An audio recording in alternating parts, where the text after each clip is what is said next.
는 대한민국의 대통령으로서 헌정위기와 국정마비의 비상상황에 대해 대통령의 국가긴급권인 비상계엄을 선포하였습니다. 이후 국회의 비상계엄 해제 의결에 따라 비상계엄을 해제하였습니다. 그런데 이 사건은 대통령의 국가긴급권 행사인 비상계엄 선포를 내란으로 기소한 것에서 더 나아가 비상계엄의 선포를 위한 국무회의의 소집 및 심의 과정을 별도로 직권남용으로 의율하고 있으며 국제사회에 대한민국의 헌정질서가 원활하게 작동되고 있음을 알린 공보행위를 범죄라고 하면서 허위공보에 의한 직권남용으로 의율하고 있습니다. 또한 수사권이 없는 공수처에 의한 불법한 수사와 위법한 체포, 영장 집행 행위에 대한 대통령 경호처의 정당한 직무집행을 공무집행 방해로 의율하고 있습니다. 이 사건 공소사실은 대통령의 정당한 권한행사를 직권남용으로 대통령의 경호처의 적법한 경호행위를 공무집행 방해로 구성하고 있는 바 피고인은 이 사건 공소사실을 전부 부인합니다. 증거에 대해서는 추후 별도 의견으로 말씀드리도록 하겠습니다. 이 사건 일부 공소사실 국무위원 심의권을 침해하여 직권남용 권리행사 방해죄가 성립한다는 부분은 계엄의 과정에서 발생한 행위로 이미 내란 우두머리 사건에서 기소되어 있는 부분이므로 이중기소에 해당합니다. 대법원은 내란의 실행 과정에서 어떤 행위에 수반하여 발생한 행위는 내란 행위의 구성요소를 이루는 것으로 흡수되어 별죄를 구성하지 아니한다라고 판시하였습니다. 이 사건 국무회의 심의권 침해 관련 공소사실은 계엄을 선포하고 해제하는 과정에 있어서 필수 불가결한 국무회의에 관한 부분이므로 별죄를 구성하지 않음이 명백한 것입니다. 물론 피고인에 대한 내란 혐의에 대하여 무죄가 선고될 경우에 그 이후에 개별 실행 행위에 대해서 직권남용 혐의 등이 별도로 검토될 수는 있을 것이나 이는 내란 혐의에 대한 재판에서 예비적 공소사실로 주장되어야 할 것이지 별도로 기소되는 것은 안 될 것이라 할 것입니다. 대법원은 이러한 이중기소의 경우 공소기각 판결을 하도록 규정한 형사소송법 제327조 제3호의 취지는 동일한 사건에 대하여 피고인으로 하여금 이중위험을 받지 아니하게 하고 법원이 두 개의 실체 판결을 하지 않도록 하게 하는 것이라고 하였습니다. 이 사건은 동일한 사건에 대하여 피고인으로 하여금 이중위험을 받도록 하고 있으므로 공소기각 판결을 하여야 할 것입니다. 이 사건 개별 공소사실에 대한 의견을 개진하겠습니다. 먼저 국무위원 심의권 침해 관련 직권남용 권리행사 방해 공소사실에 대하여 말씀드리겠습니다. 직권남용 권리행사 방해죄의 성립요건에 관하여 대법원은 해당 공무원의 일반적 직무 권한에 속하는 사항에 관하여 직권을 행사하는 모습으로 실질적 구체적으로 위법 부당한 행위가 있어야 하고 이로 인하여 상대방으로 하여금 의무 없는 일을 하게 하거나 권리 행사가 방해되는 결과가 발생하여야 한다라고 판시하고 있습니다. 즉 범죄가 성립하기 위하여는 위법 부당한 행위가 있어야 하고 구체화된 권리의 현실적 방해가 일어나야 하는 것입니다. 특검은 헌법에 존재하지도 아니하는 국무위원의 심의권이라는 개념이 존재한다고 주장하면서 국무회의의 심의는 의결을 포함하는 절차라고 하고 있습니다. 심지어 국무위원에게 국무회의에 출석하여 심의에 참여하고 기명으로 반대 의견을 표명하여 이를 국무회의록에 남기고 의결에서 반대표를 행사하는 등의 방법으로 헌법을 수호하여야 할 권한과 책무가 있다라고 주장하고 있습니다. 우리 헌법상 국무회의의 법적 성격에 대하여 살펴보겠습니다. 국무회의는 우리 현행 헌법 조문상 명백히 대통령을 보좌하는 심의기관입니다. 우리 헌법 제88조 제1항은 국무회의를 심의기구로 규정하고 있습니다. 당연히 의결에 대한 규정은 헌법에 없습니다. 대통령은 국무회의 심의에 기속되지 않으며 사전적 통제 절차로서만 의미를 가지는 것입니다. 헌정사적 의미를 살펴보겠습니다. 1948년 제1공화국 건국헌법은 대통령제와 의원내각제를 요소를 혼합한 정부 형태를 취하였습니다. 그리고 제2공화국 헌법은 의원내각제의 정부 형태를 취하였으므로 국무회의에 해당하는 국무원은 당연히 의결기관이었습니다. 그러나 대통령제를 채택하고 있는 현행 헌법상 국무회의의 법적 성격은 의결기관이 아니라 심의기관인 점은 명백한 것입니다. 정부조직법 제12조는 국무회의에 대해 규정하고 있으나 운영에 필요한 사항은 대통령령으로 정하도록 위임하고 있습니다. 대통령령인 국무회의 규정 제6조에서 효력이 아닌 의사 종족수와 의결 종족수를 정하고 있을 뿐입니다. 즉 헌법기관으로서 국무회의가 규정되어 있음에도 불구하고 헌법과 법률은 국무회의의 심의의 효력에 대해서 전혀 언급하고 있지 않습니다. 헌법이 아닌 법률이 아닌 대통령령으로 국무회의 규정에서 종족수를 규정하고 있을 뿐입니다. 이와 같은 점을 고려해 본다면 국무위원들에게 심의권이라는 구체화된 권리는 인정되기 어려운 것이라고 할 것입니다. 국무회의의 법적 성격에 대하여 헌법재판소는 2003년 헌마 225 결정 이라크 전쟁 파견 동의안 의결 위헌 확인 사건에서 이라크 전쟁 파견 동의안에 대한 국무회의 의결이 헌법 소원의 대상이 되는지 여부에 대한 판단을 하면서 국무회의 성격에 관하여 대통령을 보좌하기 위하여 파병 정책을 심의 의결한 국무회의 의결은 국가기관의 내부적 의사결정 행위에 불과하다라고 하여 국무회의가 대통령을 보좌하기 위하여 존재하는 것임을 명확히 하였습니다. 이 사건 국무회의 심의권을 침해하였다는 직권남용 권리행사 방해죄는 피고인은 직권남용의 고의가 없고 직권남용의 행위가 부존재하며 국무위원회 심의권이라는 개념이 존재하지 않으므로 침해의 결과가 없어서 직권남용의 결과가 존재하지 않습니다. 구체적으로 살펴보겠습니다. 피고인에게는 국무위원들이 심의할 권리를 방해할 인식과 의사가 없었습니다. 즉 범행의 고의가 없었습니다. 특검은 피고인이 소집 연락을 한 국무위원이 올 때까지 기다리지 않아서 내지는 소집 연락을 하지 않아서 국무위원회 심의할 권리 행사를 방해했다고 주장을 합니다. 그러나 피고인이 별건으로 재판을 받고 있는 내란 우두머리 사건의 공소장 기재 사실은 오히려 피고인이 적극적으로 국무회의를 개최하고 회의에서 열띤 토론을 하였음을 적시하고 있습니다. 피고인에 대한 내란 우두머리 사건 공소장 제41쪽입니다. 목차를 보시면 피고인의 국무회의 소집 등이라는 제목으로 피고인은 2024년 12월 3일 10시라고 되어 있습니다만 20시로 보입니다. 20시 30분 무렵부터 21시 33분까지 사이에 직접 또는 김용현 대통령실 부속실을 통해 국무총리 한덕수를 비롯한 국무위원들 및 국무회의에 배석할 국가정보원장 조태용 등에게 대통령실로 출석할 것을 지시하였다. 그리고 국무회의 구성원 11명 소집 전 상황이라고 해서 국무회의 정족수가 성원이 되기 전까지 2024년 12월 3일 20시 20분경부터 22시 00분경까지 약 1시간 40분 동안 국무회의 정족수에 이르지 못하는 상황에서 국무총리 한덕수, 외교부 장관 조태열, 경제부총리 겸 기획재정부 장관 최상목 등이 자신의 의견을 적극적으로 개진하고 그럼에도 불구하고 피고인이 그에 대한 반박을 하는 과정을 적시하고 있습니다. 피고인은 종북 좌파들을 이 상태로 놔두면 나라가 거덜난다. 국무위원의 상황인식과 대통령의 상황인식은 다르다라고 하였고 외교부 장관 조태열에게 재외 공간을 통해 대외관계를 안정화시켜라 라는 내용의 문서를 건네주었다라고 기재하고 있습니다. 국무회의 구성원 11명 소집 후 상황입니다.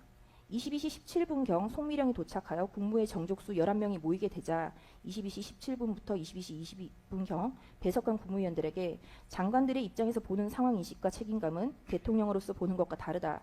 이것은 대통령이 내가 결단한 것이고 대통령이 책임지고 하는 것이다.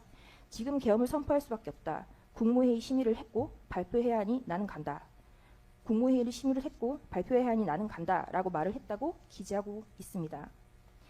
검찰이 하자 있는 국무회의라고 주장하는 이 공소장 기재에 의한다 하더라도 피고인은 20시 20분경부터 국무회의 정족수 11명이 소집될 때까지 계엄 선포를 미루고 국무위원들과 계엄 선포에 대해서 열띤 심의를 하였고 22시 17분경부터 11명의 정족수가 충족되자 22시 22분경까지 심의한 후에 22시 23분경 계엄을 선포했음이 확인됩니다. 그렇다면 피고인의 국무회의에 대한 인식과 의사는 미처 도착하지 못한 국무위원들에 대한 배제 그리고 배제가 아닌 국무회의 정족수 11명의 성원을 기다린 것으로 국무회의의 적법 요건을 적극적으로 갖추고자 하였던 것임이 확인되어 이 사건 공소 사실의 피고인의 고의가 부존재함을 확인할 수 있습니다. 그리고 피고인에게는 직권남용 행위가 부존재합니다. 피고인은 당시 대통령실 인근에 있거나 위치가 확인되어 빨리 올 수 있는 국무위원을 부른 것일 뿐 특정 국무위원을 지정해서 배제하거나 국무위원들이 국무회의에 참석하지 못하도록 방해 행위를 한 사실이 없습니다. 전술을 한 바와 같이 피고인은 국무회의의 심의에 기속되지 않으므로 특정 국무위원을 배제할 이유가 전혀 없습니다. 또한 참석한 국무위원 전원이 비상계엄에 대해 반대를 하였으므로 유리한 의결을 위하여 특정 국무위원을 배제하였다는 논리 역시 성립될 수 없습니다. 전술하였듯 국무위원들에게 심의권이라는 개념이 존재하지 않으므로 침해받을 권리가 없어 직권남용의 결과가 존재하지 아니합니다. 즉, 이 사건에는 피고인의 고의도, 남용 행위도, 남용의 결과도 없는 것입니다. 과거 김영삼 대통령의 긴급재정경제명령 금융실명제의 경우를 살펴보겠습니다. 김영삼 대통령이 1993년 8월 12일 긴급재정경제명령을 발령하기 위한 국무회의를 소집할 때 국무위원들은 일과 후에 퇴근을 준비하던 중이었습니다. 사전에 안건에 대해 전혀 설명을 받지 못하였고 대통령 비서실의 소집 통보를 받았습니다. 국무위원들은 당시 협상이 진행되던 중이던 우루과이란도에 대한 중요한 의제가 있다는 말을 듣고 국무회의에 참석하였는데 김영삼 대통령은 국무위원들에게 금융실명제를 전격적으로 시행한다고 일방적으로 통보를 하였고 그대로 국무회의를 종료하고 생방송을 통해 긴급재정경제명령을 발령하였습니다. 국무위원들은 그 구체적인 내용을 대국민 긴급 담화를 통하여 들었습니다. 헌법재판소는 대통령의 긴급재정경제명령 발동에 대한 사법심사를 하면서 특별히 국무회의와 관련한 절차적 하자에 대해서는 전혀 문제 삼지 않았습니다. 즉 국가긴급권의 발령이 검토되는 비상상황에서 절차의 관여와 밀행성의 요청을 인정한 것이라 할 수 있습니다. 당시 한겨레 신문기사를 보겠습니다. 신문기사를 보면 6시에 긴급 국무회의 소집 통보가 있기 전까지 국무회의 소집 사실은 물론 내용조차 전혀 감지하지 못하였으며 7시에 긴급 임시 국무회의가 소집되었으며 7시 30분에 발표를 하고 8시를 기해 금융실명제가 전격 실시되었음을 기사로 확인할 수 있습니다. 피고인은 2024년 12월 4일 4시 27분 비상계엄 해제 담화에서 국회의 계엄 해제 의결에 따라 계엄을 해제하고자 하나 새벽인 관계로 아직 국무회의 정족수를 채우지 못하였고 국무위원들이 오는 대로 바로 계엄을 해제하겠다고 하였습니다. 그에 따라 2024년 12월 4일 4시 27분에서 4시 29분 단 2분 동안 비상계엄 해제 국무회의가 있었고 국무위원이 도착하여 성원이 되는 대로 국무회의를 개최하였으며 국방부 장관의 제안 설명에 아무런 발언도 하지 않았다고 회의록은 명확히 기재하고 있습니다. 특검의 논리대로라면 이 비상계엄 해제 국무회의는 국무위원 전원이 도착하기를 기다리지 않고 회의를 개최하고 별다른 심의를 하지 않고 국방부 장관만 발언을 하였으므로 하자 있는 심의가 되어 위법한 국무회의이고 적법한 계엄 해제가 존재하지 아니하는 것으로 지금 현재 계엄 상태여야 합니다. 그렇다면 특검이 이 비상계엄 해제 국무회의 역시 직권남용으로 기소하여야 합니다. 기소하지 아니하는 것 자체가 모순인 것입니다. 특검의 주장이 말이 되지 않으면 명확하고 이 사건 공소제기는 억지식 공소제기로 제기되지 아니함이 명백한 것입니다. 민주당과 일부 언론 그리고 일부 사람들은 이 사건 비상계엄이 독재를 위한 계엄, 친위 쿠데타, 계엄이 내란이라는 프레임과 허위의 선동을 지속하고 있습니다. 이 사건 공소장 9쪽입니다. 공소장 제9쪽은 피고인의 비상계엄의 선포 이유에 대하여 피고인은 야당이 국회의 다수를 차지하고 쟁점 법안들에 대한 단독 처리를 강행하며 국무위원, 검사 등 다수의 고위공직자를 탄핵하는 등 국정 운영에 어려움을 겪는다는 사유만으로는 헌법과 계엄법에 규정된 비상계엄 선포 요건에 해당하지 않음에도 위와 같은 사유를 내세워 2024년 12월 3일 22시경을 기하여 대한민국 전역에 비상계엄을 선포하기로 결심하였다라고 적시하고 있습니다. 민주당이 임명한 특검 기재의 공소장에 의한다 하더라도 피고인의 비상계엄은 민주당의 일당 독재의 폭주의 원인이 있었던 것임을 명확히 적시하고 있습니다. 피고인이 장기 독재를 꿈꾼다거나 하는 허황된 사실을 적시하지 못하고 있습니다. 비상계엄의 선포 요건은 오로지 당시 대통령이었던 피고인이 판단할 사항이며 특검이 판단할 문제가 아님을, 내란이 아님을, 사법심사의 대상이 아님을 다시 한번 지적해두고자 합니다. 다음으로 비상계엄 선포 문건의 사후 작성 공수 사실에 대해 말씀드리겠습니다. 사건 당시 강의구 부소실장은 민정수석으로부터 대통령의 국법상 행위는 형식적으로 문서화되어야 한다는 의견을 전달받았습니다. 이에 따라 강 실장은 비상계엄 선포문 자체는 국방부 장관이 이미 작성해온 상황이었기 때문에 그 앞에 붙일 행정서식 수준의 표지 정도는 필요하다고 판단해서 임의로 해당 표지를 작성하게 된 것입니다. 이후 이 표지에는 국방부 장관, 국무총리 서명을 먼저 받은 뒤 24년 12월 7일 피고인에게 재가를 올렸습니다. 하지만 당시 피고인은 해당 표지를 보고 왜 부속실이 이런 문건을 작성하느냐고 물었고 강 실장은 그냥 복원만 하려고 한다라고 말하며 서명을 요청하였기에 피고인은 장관과 총리 서명을 확인한 뒤이어 서명한 것에 불과합니다. 이후 12월 8일 한덕수 총리가 강의구 실장에게 별것 아닌 표지가 혹시나 논란될 수 있으니 파기하라는 취지로 연락을 했고 결국 강의구 실장은 피고인에게 별도 보고 없이 행정총괄인 국무총리의 뜻에 따라 이 사건 표지를 폐기하기에 이르렀습니다. 이 사건에서 문제가 된 표지는 공소장이나 일부 언론 보도에서 주장하는 바와 달리 비상계엄 선포문을 사후에 새로 작성한 문서나 부서의 외관을 작출한 것이 아닙니다. 실제로는 국방부 장관이 이미 작성한 비상계엄 선포문이 별도로 존재하고 있었고 강의구 부속실장이 작성한 건 표지 형식의 행정 문서에 불과하며 일반적인 부서 형식이나 부서 절차, 권한과도 전혀 맞지 않습니다. 즉 강의구 실장이 선포문의 내용을 새로 작성하거나 기존 내용을 수정한 사실은 전혀 없고 어디까지나 행정상의 표지 문서였던 것입니다. 강의구 실장이 작성한 표지 예시를 보시면 다음과 같습니다. 비상계엄 선포라는 제목, 비상계엄을 선포한다. 2024년 12월 3일이라는 내용이고 대통령, 국무총리, 국방부 장관 서명란이 첨부된 한 장의 행정표지 양식임이 명확하고 별도로 강의구 부속실장이 선포문 내용을 작성하거나 수정할 여지는 전혀 없습니다. 이 사건에서 문제가 되는 표지는 바로 이 한 장입니다. 대법원 98도 4350 판결에 따르면 공용서류 무효죄는 공무소에서 사용 중이거나 사용할 목적으로 보관하는 서류, 기타 물건을 그 객체로 삼는다고 명확히 판시하고 있습니다.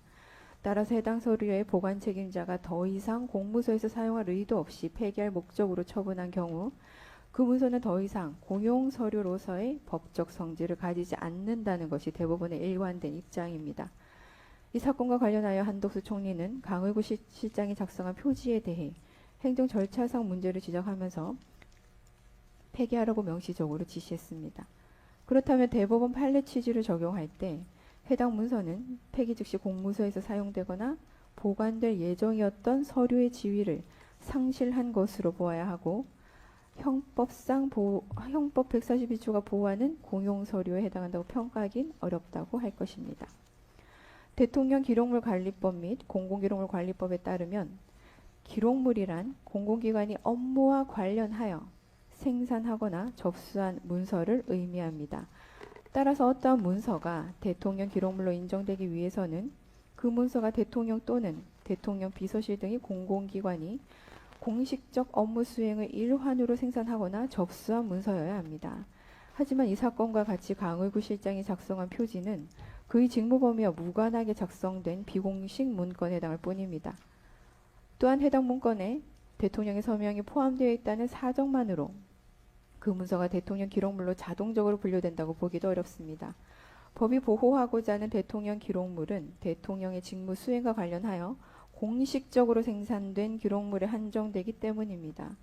결론적으로 강의구 부속실장이 작성한 그 표지는 공공기관의 업무와 관련하여 생산된 문서에 해당하지 않고 결국 대통령 기록물로도 평가되기가 어렵습니다.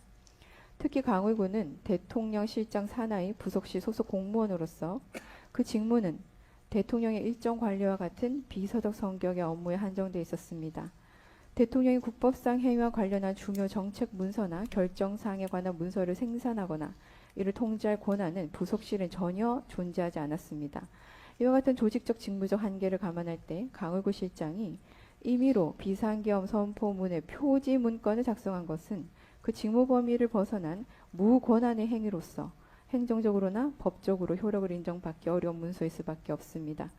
더욱이 이 표지는 국무총리가 폐기를 지시한 문건으로 정식 문서로서의 성격조차 유지되지 못했습니다. 공소사실은 마치 피고인이 비상계엄 선포가 위법하다는 판단을 미리 예상하고 이를 사후에 정당화하기 위해 부서란이 포함된 비상계엄 선포문 양식 문서를 허위로 작성한 것처럼 지금 서술하고 있습니다. 그러나 피고인은 사건 당시 해당 표지가 사전 결재를 요하는 선포문의 일부 문서가 아님을 명확하게 인식하고 있었고 소급적으로 적법성을 가장하기 위해 허위 문건을 작성할 동기가 전혀 없었습니다.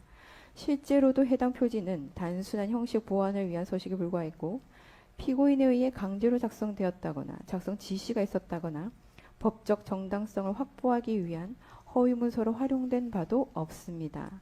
이는 피고인이 헌법재판소 탄핵심판 과정에서도 직접 진술한 바 있습니다. 피고인은 비상계엄 선포와 관련하여 허위 내용의 공문서를 작성할 필요성도 없었고 사후 외관을 조작하거나 위작할 고의 역시 없었습니다. 결국 피고인에게는 그와 같은 문서를 만들어 사후적으로 정당성을 꾸며야 할 이유가 전혀 없었다는 점을 명백하다고 할 것입니다. 결과적으로 이 사건에서 강의구 부속실장이 작성한 표지는 그 자체로 직무행위에 해당하지 않으므로 형법상 허위공문서 작성죄의 객체로 볼 수 없습니다. 나아가 해당 문서는 단순히 책상 서랍에 즉시 보관되었을 뿐 외부에 제출되거나 실질적으로 행사된 사실이 전혀 없습니다. 공소장 어디에도 이 문서가 어떠한 방식으로 어떤 목적으로 사용되었는지에 대한 구체적인 기재조차 존재하지 않습니다. 행사의 사실 내지 목적이 인정되지 않는 이상 문서죄 동행사로 의율할 수는 없을 것입니다. 결국 이 문건은 직무와 무관한 자가 임의로 작성한 문서이며 행사 목적도 명백히 결여되어 있기 때문에 허위공문서 작성 및 동행사죄를 적용하는 것은 법리상 어렵다고 할 것입니다. 앞서 설명드린 바와 같이 이 사건 표지 문서는 공영서류로서의 성질을 상실하였고 대통령 기록물로도 분류될 수 없습니다. 무엇보다 피고인은 비상계엄 해제 이후에야 뒤늦게 이 문서의 존재, 폐기 사실을 보고받았고 작성 단계에서는 사전 보고조차 받지 못했습니다. 피고인이 강의구 부속실장, 한덕수 국무총리와 본 사건을 사전에 공모하였다는 취지의 주장은 공소장에 기재되어 있음에도 불구하고 이를 뒷받침할 만한 아무런 증거도 존재하지 않습니다. 결국 이 문서는 피고인이 사후에 알게 된 사실임을 감안할 때 대통령 기록물 관리법 위반과 공용서류 손상 혐의는 애초부터 성립될 수 없다는 점이 확인됩니다. 결국 이 사건 표지에 대한 공소 제기는 아무런 근거가 없고 법리적으로 타당하지 않은 것으로 평가하여야 할 것입니다. 다음으로 비상계엄 외신 공보 관련 직권남용 권리행사 방해에 대해 말씀드리겠습니다. 대법원 2018도 2236 전원합의체 판결에 따르면 공무원이 직권을 남용하여 타인으로 하여금 어떠한 일을 하게 한 경우라도 그 상대방이 공무원이나 유관기관의 임직원이고 그 상대방의 행위가 직무 범위 내에서 이루어졌으면 특별한 사정이 없는 한 법령상 의무 없는 일을 한 것으로 보기 어렵다라고 판시하고 있습니다.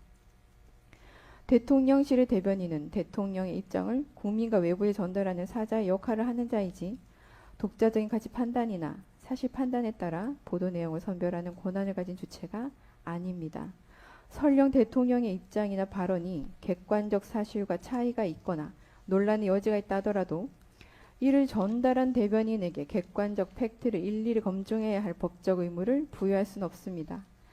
대변인의 역할은 대통령의 입장을 정확하게 왜곡 없이 전달하는 데 그치며 그 내용에 대한 최종 책임은 당연히 대통령에 귀속됩니다. 최근 이재명 대통령이 미국에서 트럼프 전 대통령과 경제실무 회담을 진행한 직후 국내 언론 보도와는 상반된 주장을 타임지와 인터뷰에서 밝힌 것을 예로 들어보겠습니다. 대통령실은 회담 직후에 경제회담이 화기애애하게 진행되어 합의문이 필요조차 없었다고 발표했습니다만 이재명 대통령은 타임지 인터뷰를 통해 미국의 요구가 워낙 엄격해서 그대로 관세 협상을 했으면 탄핵을 당했을 것이다 라고 발언을 했습니다. 특검의 논리대로라면 이러한 대통령실의 입장 표명과 관련해 이재명 대통령은 직권남용죄가 성립된다 할 것입니다. 즉 대통령실 공보 내용과 현실 사이의 괴리가 곧 직권남용의 근거가 된다면 역대 모든 대통령실의 공보나 발표는 형사처벌의 검토 대상이 될 수 있다는 의미입니다. 결국 모든 정권의 공보 담당자들, 그 지시자인 대통령들은 해당 정권의 공보 행위로 인해 형사 책임을 부담할 가능성이 있다는 결론에 이르게 됩니다. 이는 형법이 정한 직권남용죄의 요건을 명백히 초월하는 것일 뿐만 아니라 공무원의 정당한 직무 수행을 지나치게 위축시키고 정치적 책임과 형사적 책임을 혼동하는 위험한 전례를 만드는 것입니다. 이 사건 홍보비서관을 통해 공지된 내용은 다음과 같습니다. 아까 특검에서 진술했기 때문에 넘어가겠습니다. 실제로 그 당시 국회의원들은 본회의장에 모여 2시간 반 만에 비상계엄 해제를 의결하였습니다. 비상계엄 선포 당시부터 경고성 계엄임을 발표했던 피고인이 위와 같은 공지를 한 것에 대해 외신 대변인은 대통령의 입장을 공보함으로써 본인의 업무를 처리한 것일 뿐입니다.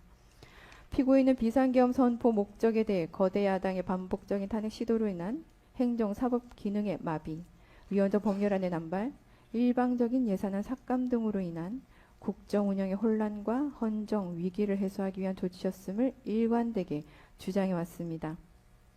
설령 국가 긴급권 발동에 대한 사법 심사가 가능하다 하더라도 그 필요성과 판단은 당시 상황을 종합적으로 고려한 대통령의 고유한 판단 영역에 해당한다는 점은 법리상 명백합니다.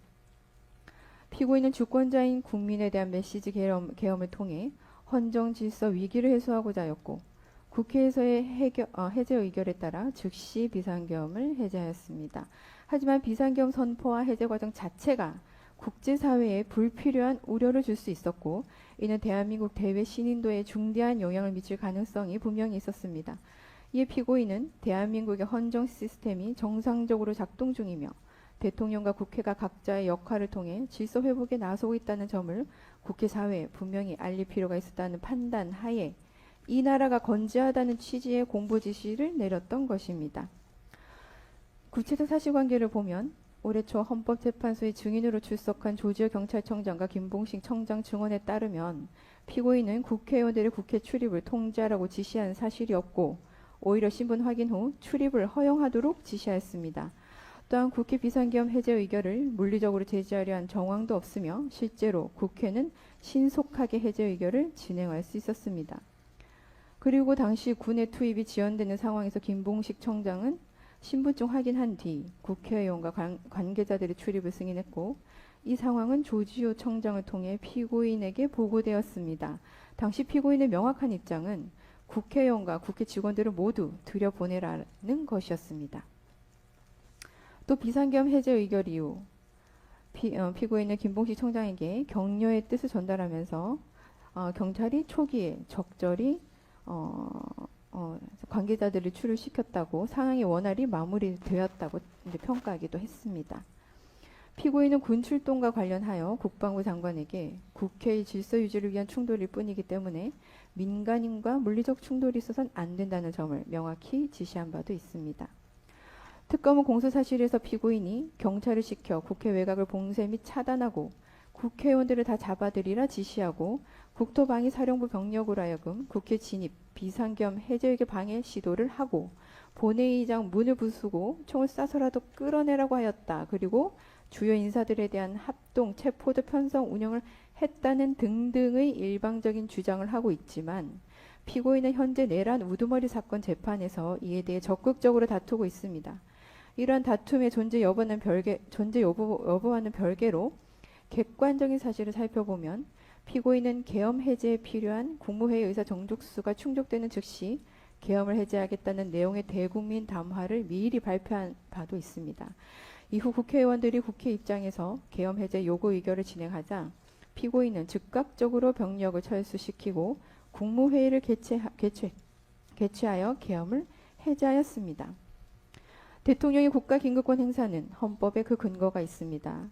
그리고 국회의 비상계엄 해제 의결 및 해제 절차 과정은 오히려 대한민국의 헌정 시스템이 정상적이고 완전하게 작동하고 있음을 보여주는 방증일 것입니다. 따라서 이와 같은 상황을 국내외 언론에 충분히 설명하고 공보를 하는 것은 당연한 것입니다. 오히려 정부가 이러한 사실을 외신에 전혀 공지하지 않았다면 국제사회에 스스로 무정부 상태임을 자인하는 것과 같은 잘못된 인식을 줄 수 있고 이는 외교적 경제적으로 더 큰 혼란과 손실을 초래하였을 것입니다. 해외 홍보비서관은 외신 브리핑을 담당하는 직무에 있고 해당 직무 범위 내에서 정부의 비상계엄 선포 및 해제에 관한 입장을 발표하였습니다. 이는 사전에 정해진 업무 절차와 기준에 따라 이루어진 것이므로 직무 범위를 일탈하거나 의무 없는 행위를 한 것이 아닙니다. 설령 상급 공무원이 대통령이 실무 공무원이 홍보비서관에게 비서관 본인의 일인 공보 업무를 지시한 행위가 일견 직권의 남용으로 평가된다 하더라도 앞서 언급한 대법원 전원합의체 판결에 따르면 그 지시에 따라 이행된 행위가 법령에 정해진 실무 공무원의 직무 범위 내라면 이는 의무 없는 일을 하게 한 것으로 볼 수 없는 것입니다. 따라서 이와 같은 경우 직권남용 권리행사 방해죄의 구성 요건을 충족하지 않으며 형사처벌의 대상이 되지 않습니다. 결론적으로 이 사건에서 대통령의 입장을 외신 브리핑을 통해 발표하도록 한 행위는 외신 대변인에게 직무 외의 의무를 부과한 것이 아니라 본래의 직무 범위 내에서 이루어진 것으로 봐야 하고 이런 피고인의 행위를 두고 직권남용 권리행사 방해가 성립한다고 보는 것은 사실관계와 법리 양면을 모두 왜곡한 해석에 해당합니다. 따라서 특검의 기소는 법적 근거에 기초하였다기보다는 정치적 목적이 개입된 기획 기소로 평가될 수 있다는 우려가 있습니다. 앞선 공소사실들은 비상계엄이라는 단어가 주는 과거의 프레임이 국민의 내면에 집단적으로 소환되어 비실질적인 두려움을 부여하였다는 점, 이러한 두려움을 일부 정치권에서는 철저하게 사법부 길들이기와 지방선거의 활용을 목적으로 이용하려 하긴 하지만, 그럼에도 우리 당사자들이 본 법정에서 보고 듣고 판단해야 하는 것은 이 사건 공소사실의 사실관계 그 자체입니다. 재판부께서는 대공무사의 공정함까지는 아니시더라도 법리를 중심으로 최소한 합리적 판단을 해주시길 요청드리는 바입니다. 다음 공소사실로 넘어가도록 하겠습니다. 비화폰 통화 내역 삭제 지시 관련 공소사실 문제점에 대해서 말씀드리겠습니다. 우선적으로 말씀드리는 건 이 사건 범죄 사실은 공소장 기재 자체로도 아무런 범죄가 성립되지 않는다는 것입니다. 공소장 기재에 하더라도 피고인이 김성훈 경호차장에게 지시한 것은 당시 보안사고가 발생하면 어떠한 조치를 취해야 하는지 물어보면서 사령관들 비화폰에 대해서도 조치하라고 지시한 것뿐입니다. 이러한 지시에는 어떠한 위법도 없습니다. 비화폰은 군사 암호자재이고 그 통화 내용은 특검에서도 압수물 목록에 기재하였듯 군사 기밀 자료입니다. 비록 영장에 의한 당시 계엄 직후 언론에도 보도됐듯이 전 국정원 제1차장 홍장원에 의해서 비화폰이 외부에 노출되는 보안 사고가 발생을 하였습니다. 또한 비슷한 시기에 계엄 사무를 수행한 사령관들도 직무가 배제되어 경호처 비화폰을 더 이상 소지할 수 없게 되었습니다. 그러나 각 사령관들의 비화폰은 반납되지 않았고 보안 사고가 발생하게 된 것입니다. 즉 비화폰의 암호 체계 등이 외부에 노출될 위험에 처하게 된 것입니다. 이러한 보안 사고가 발생하는 경우에는 대통령 경호처 보안통신 규정과 대통령 경호 보안 업무 규정에 따라서 즉시 인가를 해제하고 인가제의 접근을 막으라는 조치를 취해야 합니다. 당시 대통령이 피고인이 김성훈 차장에게 지시한 것은 보안 사고가 발생할 때의 규정을 물어보고 사령관들의 비화폰도 조치하라는 것뿐이었습니다. 두 번째로 말씀드리는 것은 공소장 기재에 의하더라도 피고인은 김성훈 차장에게 비화폰 통화 내역을 삭제하라고 지시한 바가 전혀 없습니다. 또한 비화폰 통화 기록은 서버에 저장되어 있기 때문에 비화폰 기기 자체에 대한 어떠한 조치를 취한다고 해도 삭제되지 않습니다. 더욱이 수사기관은 이미 5월에 비화폰 서버의 통화 기록을 경호처로부터 이미 제출받아 모두 확보한 상태입니다. 사실관계가 이러함에도 특검은 최초에 대통령인 피고인이 김성훈 차장에게 내린 지시를 비화폰 통화 기록을 삭제하라라고 지시하였다며 피고인을 소환하였습니다. 사건이 특검으로 이첩된 이후에는 비화폰에 대한 어떠한 조치가 통화 기록 삭제와는 아무 관련이 없음을 인지하게 되자 공소사실과 같이 그 내용을 바꾸어서 비화폰 단말기의 통화 기록 등 정보를 수사기관이 볼 수 없도록 지시하였다로 범죄 사실을 변경하였습니다. 즉 있지도 않은 범죄 사실을 억지로 작출해낸 것입니다. 세 번째로 말씀드리는 것은 특검의 공소장 기재 사실을 그대로 인정한다 가정해도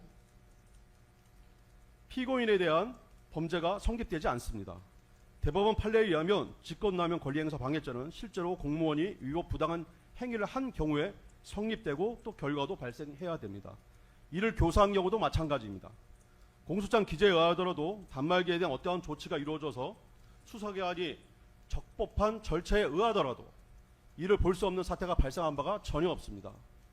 피고인으로부터 지시를 받은 김성훈 차장 역시 부하에 지시를 내릴 때 통화 기록을 삭제하라거나 수사기관이 볼 수 없도록 하라는 지시가 아닌 보안규정 등에 따라 피고인 취급인가를 상실한 자들이 비화폰에 접근할 수 없도록 원격 로그아웃 등의 암호자재 취급인가 해제 조치를 하라는 지시였을 뿐입니다. 그러나 이 지시를 받은 부하 김대경은 당시 내란몰이 상황에서 자신에게 불이익이 갈까 두려워 김성훈 차장의 합법적인 지시조차 이행하지 않은 것입니다. 김성훈 차장에 대한 구속영장이 서부지방법원에서 기각된 이유도 이와 같습니다.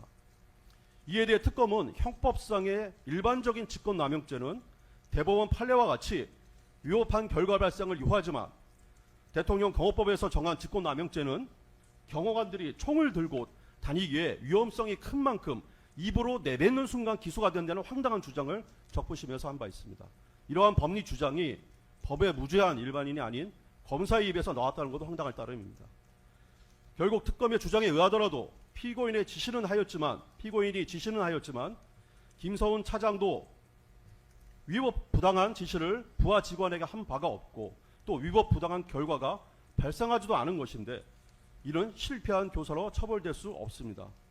이 사건 공소장 기재를 그대로 이해하면 수사기관은 적법 절차와 상관없이 수사를 하다 우연하게 취득한 기밀자료나 암호자재 또 마음대로 열람 등사할 수 있다는 것이고 그러한 행위를 막는 것이 범죄 행위라는 것입니다. 오히려 법에서 정한 절차에 의하지 않은 수사기관의 열람 등사가 불법인데도 말입니다. 특검은 이 사건에서 대통령 경호처 비화폰 통화 기록을 불법적인 방법으로 취득하였고 이를 바탕으로 김성훈 차장을 신문하여 이 사건 범죄 사실을 추가하였습니다. 잠깐 기다려주십시오. 이상과 같이 비화폰 관련된 피고인의 교사 범죄 행위는 공소장 기재 자체로도 죄가 되지 않습니다. 두 번째 공소사실인 체포영장 집행에 관련하여 공소사실의 문제점에 대해서 말씀드리겠습니다.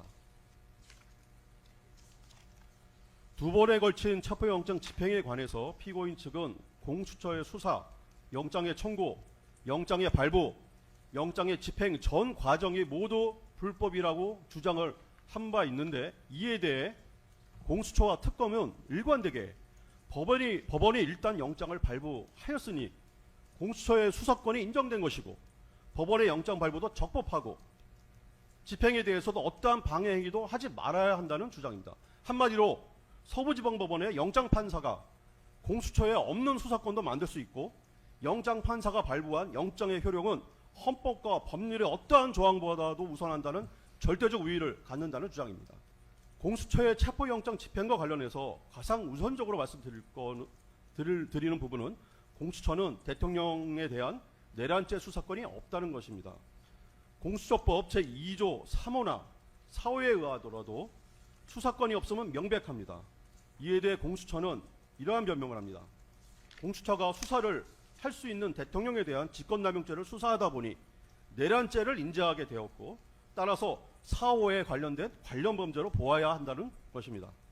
그러나 대통령은 헌법 제84조에서 내란 외환이 아니면 형사소추를 받지 아니하고 형사소추는 수사를 전제로 한 것이어서 수사를 해서도 안 됩니다. 더욱이 강제수사는 말할 것도 없습니다.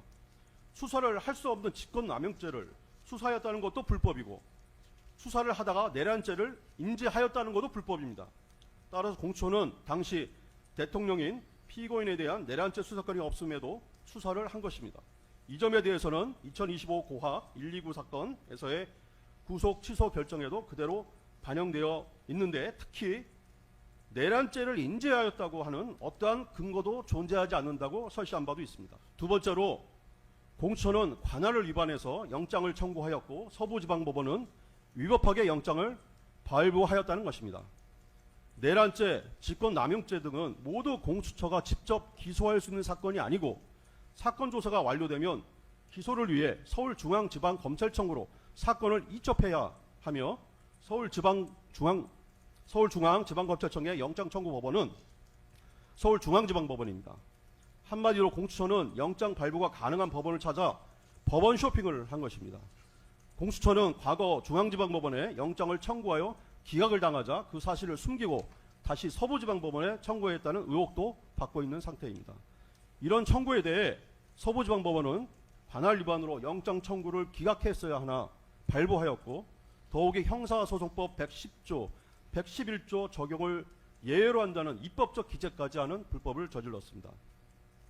세 번째로 영장 집행 과정에서 공수처는 법에서 정한 영장을 제시하는 절차를 이행하지도 않았습니다.